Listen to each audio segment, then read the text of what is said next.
சென்னை பல்கலைக்கழகத்தில் நடைபெற்ற விழாவில் ஆண்மையுள்ள மாநிலம் தமிழ்நாடு என்று உயர்கல்வித்துறை அமைச்சர் கோவி செழியன் பேசியதை துணை முதலமைச்சர் உதயநிதி ஸ்டாலின் மேடையிலேயே திருத்தினார்.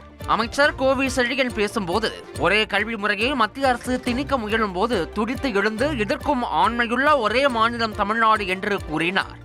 அதற்கு மறுப்பு தெரிவித்த துணை முதல்வர் உதயநிதி ஸ்டாலின், ஆண்மை என்றால் வீரன் என்று பொருள் கிடையாது என்றும் ஆண்களுக்கு நிகராக பெண்களும் இருக்கிறார்கள் என்றும் கூறினார். மாநிலத்தில் இருக்கக்கூடிய கல்விகளை எல்லாம் ஒழித்துவிட்டு ஒரே கல்வி பாடத்திட்டத்தை ஒற்றை அரசாக சர்வாதிகார போக்காக ஒன்றிய அரசு திணிக்க முற்படுகிற போது இந்தியாவில் இருக்கிற மாநிலங்களில் துடித்தெழுந்து எதிர்க்கிற ஆண்மையுள்ள ஒரு மாநிலம் தமிழ்நாடு என்பதை இன்றைக்கு இந்தியா உற்று நோக்குகிற காலகட்டத்தில் நாம் நம்முடைய துணை முதலமைச்சரை இங்கு நாம் பெற்றிருக்கிறோம். அப்படி குறிப்பிடும்போது ஒரு வார்த்தையை குறிப்பிட்டார், ஒரு ஆண்மை உள்ள மாநிலம் என்று அவர் இங்கே குறிப்பிட்டிருந்தார். அதில் எனக்கு ஒரு சின்ன திருத்தம். இங்கே ஆண்களுக்கு நிகராக பெண்களும் இங்கே இருக்கின்றார்கள். எனவே ஆண்மை என்றால் அது ஒரு தனியான ஒரு வீரம் என்றெல்லாம் கிடையாது. அவர் குறிப்பிட்ட போது இன்னொரு வார்த்தையும் குறிப்பிட்டார்.